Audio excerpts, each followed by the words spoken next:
Hello student. आज हम बात करेंगे लाइंस एंड एंगल्स की। तो उसमें सबसे पहले हम बात करते हैं प्लेन की। प्लेन क्या है?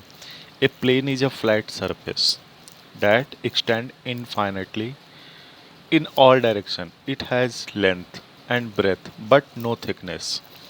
ठीक है ना। अभी तुम जैसे ये पेज समझो, ये पेज ये क्या है? एक टाइप का प्लेन है, पर ये एग्जैक्ट प्लेन नहीं है। मैं तुम्हें थोड़ा सा आइडिया दे रहा हूँ। देखो प्लेन में क्या है, ये लेंथ है इसकी, ये ब्रेथ है, ठीक। लेकिन अगर इस पेज को ऐसे छूकर देखो, इस पेज को छूकर देखो, तो बहुत पतला है, बहुत पतला है। लेकिन जो प्लेन होता है, प्लेन, वो इतना पतला होता है, इतना पतला होता है, इतना पतला होता है कि मान लो है ही नहीं। इसलिए कहा कि नो थिकनेस।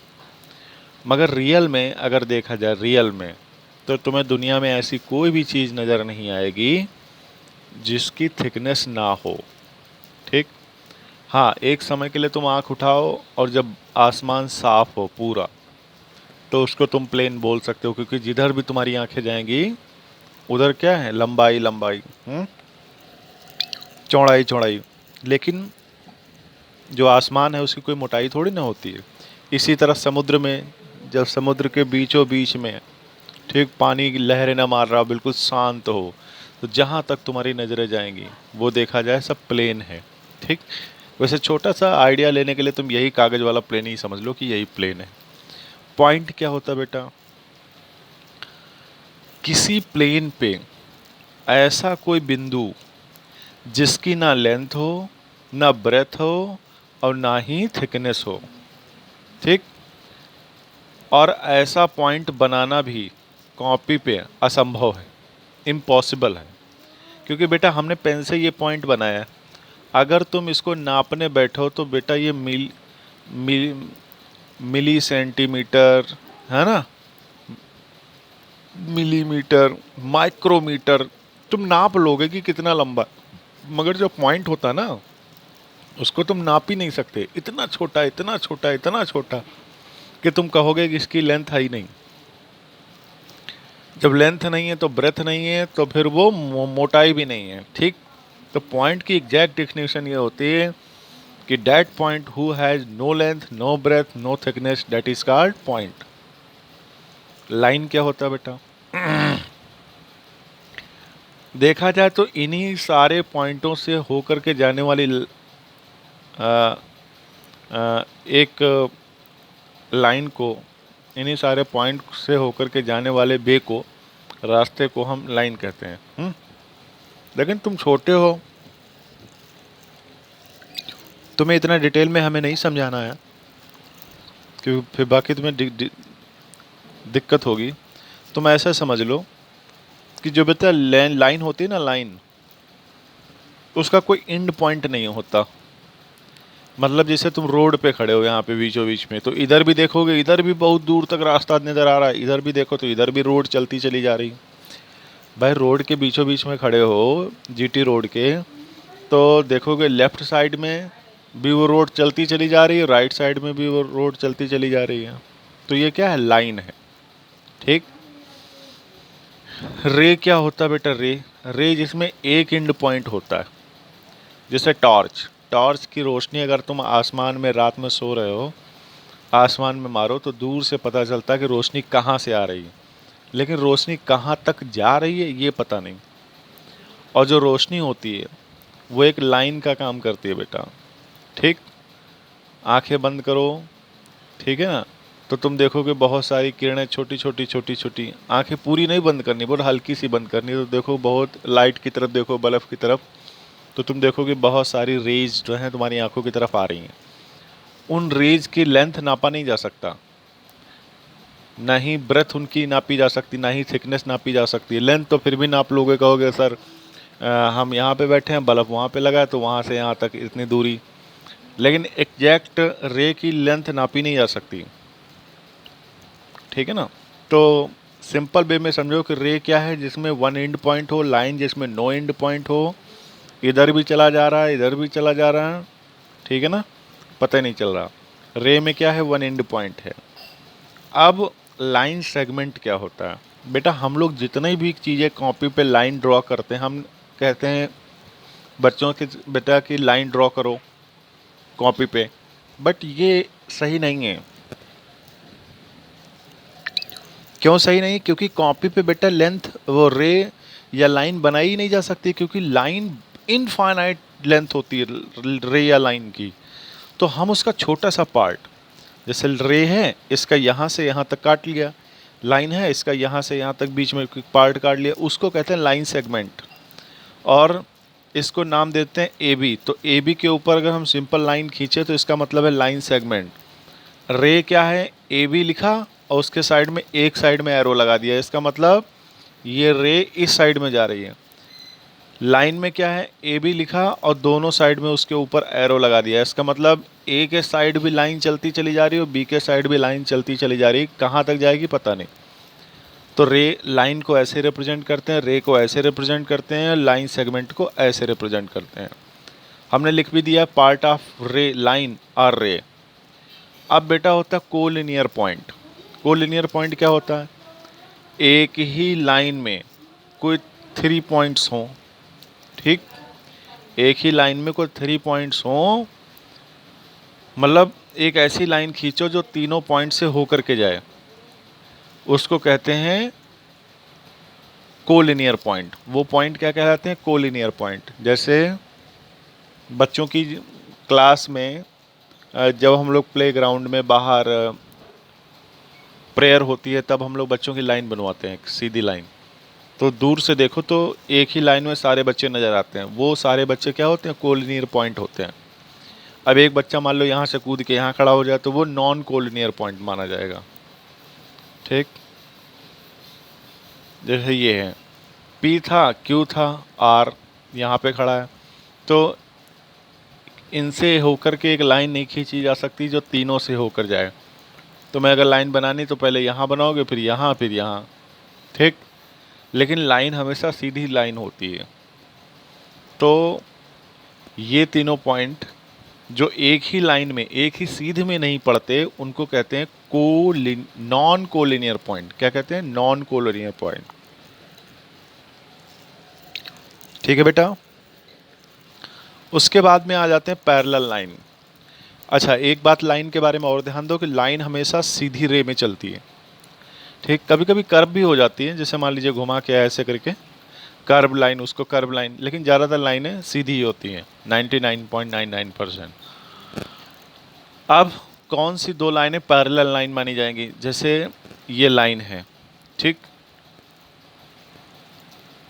ठीक है ना, ये लाइन, कोई भी दो लाइनों के बीच में अगर डिस्टेंस हमेशा सेम हो, यहाँ पर भी सेम है, यहाँ पर भी सेम है, तो हम इनको क्या कहेंगे? पैरेलल लाइन कहेंगे।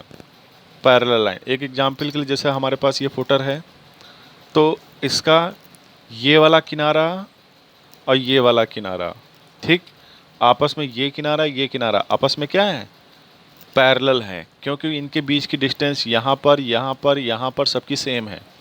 इसी तरह कॉपी में भी देख लो, कॉपी का ये किनारा, ये वाला, ये किनारा और ये किनारा आपस में क्या है? पैरेलल है, पैरेलल लाइन, ठीक है ना। आगे इनके बारे में डिटेल से पढ़ेंगे। इंटरसेक्टिंग लाइन क्या होती हैं? कोई भी दो लाइनें जो एक दूसरे को काट रही हों, तो जिस पॉइंट पे काटती हैं, मान लीजिए ओ पे काटती हैं, इस लाइन का नाम एल है, इसका नाम एम है, तो जिस पॉइंट पे काटती हैं उसको इंटरसेक्टिंग पॉइंट कहते हैं, और इन लाइनों को हम इंटरसेक्टिंग लाइन कहते हैं। अब बेटा परपेंडिकुलर क्या होता है?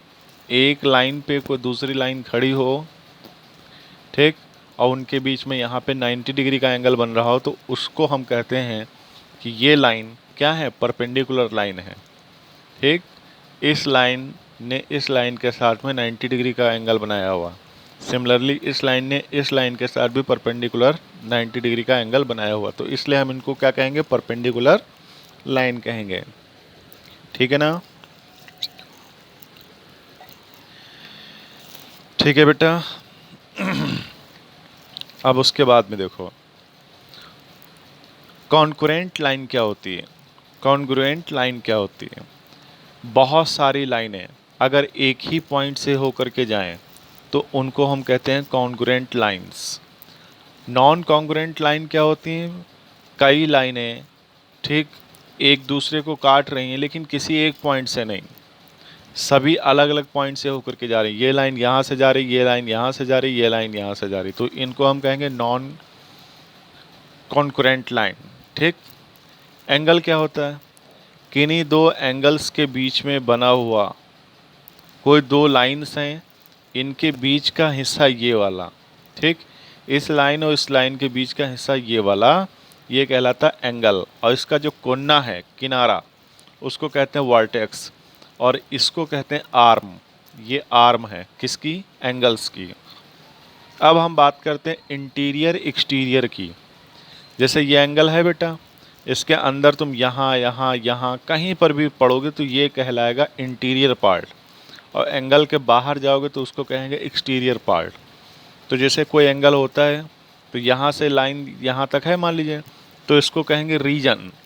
और रीजन में जैसे ये पॉइंट एल है, एल एल कहाँ है? इंटीरियर, हाँ, इंटीरियर ऑफ एंगल, एंगल के अंदर पड़ रहा है। सी पॉइंट कहाँ पड़ रहा है? On the arm of angle. N point भी on the arm of angle. M point कहाँ है? एक्सटीरियर। एम क्या है? Exterior part of this angle. L क्या है? Interior part of this angle. ठीक है ना?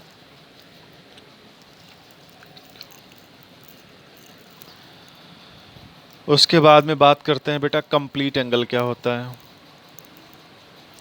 यहाँ से पूरा ना घूम जाओ एक जगह पे तो वो एंगल बनता है 360 डिग्री का। ठीक।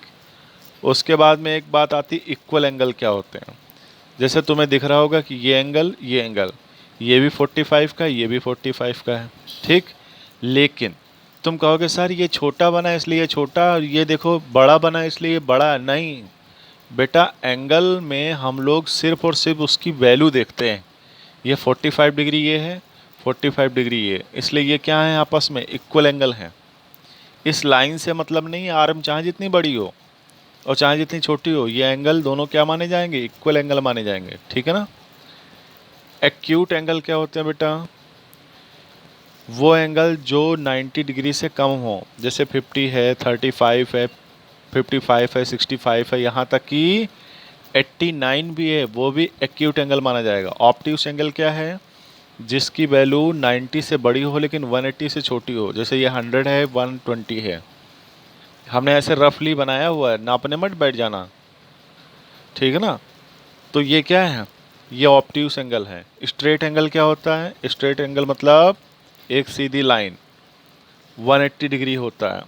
रिफ्लेक्स एंगल क्या होता है? देखो बेटा, यहाँ से एंगल चालू हुआ, यहाँ से लगा के यहाँ तक, पहले सीधी लाइन आएगी ऐसे ऐसे करके, तो ये 180 बनेगा। 180 से और नीचे गए तो यहाँ से यहाँ तक ये हो गया 225, ये रिफ्लेक्स एंगल है। इसी तरह ये 270, ये रिफ्लेक्स एंगल है। ठीक है ना? अब हम बात करते हैं कॉम्प्लीमेंट्री एंगल। बेटा कोई भी दो एंगल जिनको जोड़ने पर, ऐड करने पर 90 डिग्री आता हो उसको हम रिफ्लेक्स एंगल वो कॉम्प्लीमेंट्री एंगल कहते हैं। जैसे angle D B C, angle A B D plus angle D B C कितना आ रहा? 90 डिग्री। तो ये क्या कहलाएंगे? एंगल ए बी डी और डी बी सी, ये दोनों आपस में कॉम्प्लीमेंट्री एंगल कहलाएंगे। इसी तरह सप्लीमेंट्री एंगल क्या होते हैं? A B D plus C B D, ये कितना आ रहा? 180।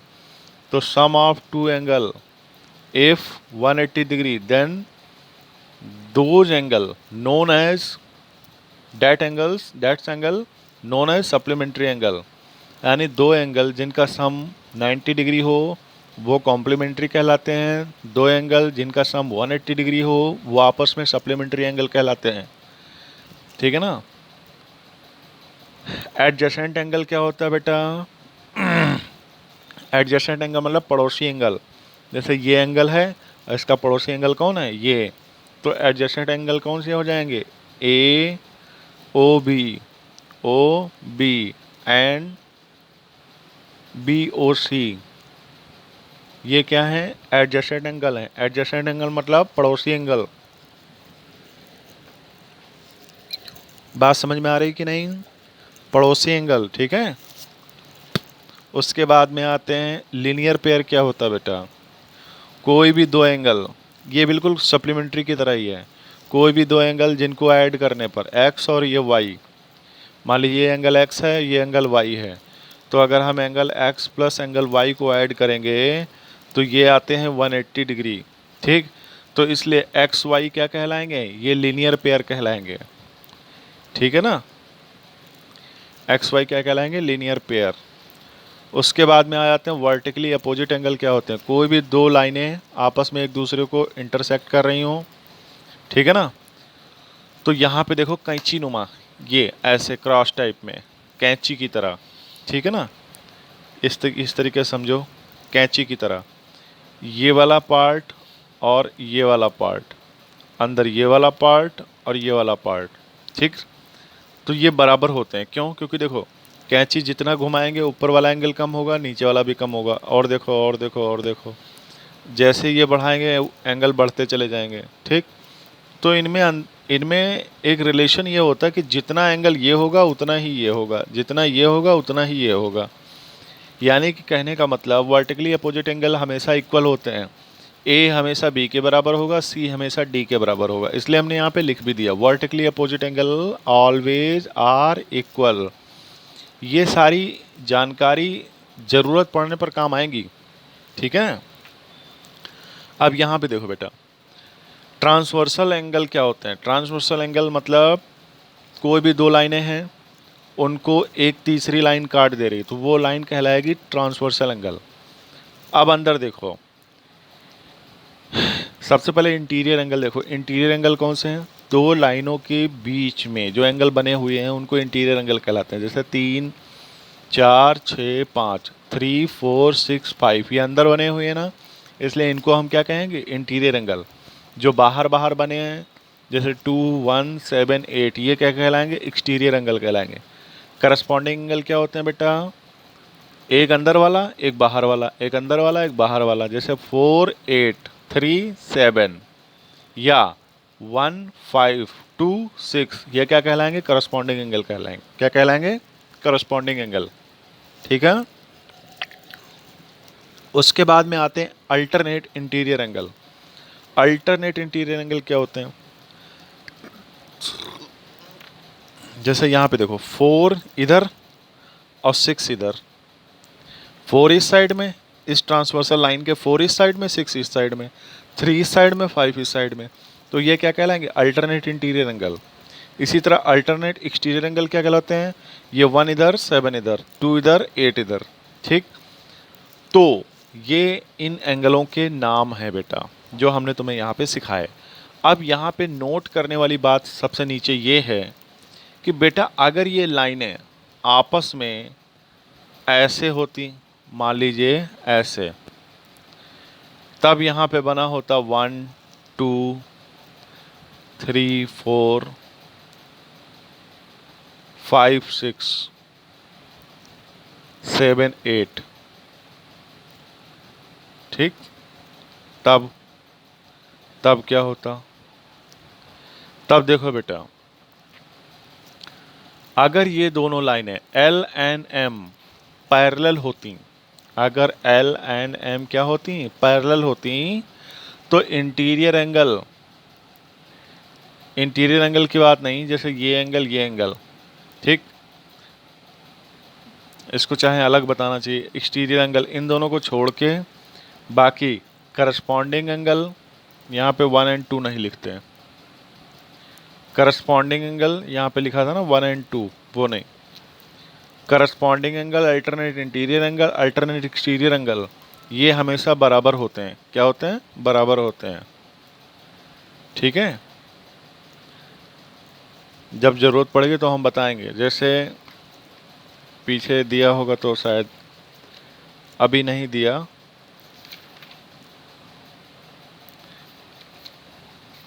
हाँ, यहीं पे समझ लो, यहीं पे अभी क्या है, ये मान लीजिए ये लाइन L है, ये M है, ये क्या है, ये इक्वल हैं, वो पैरेलल हैं।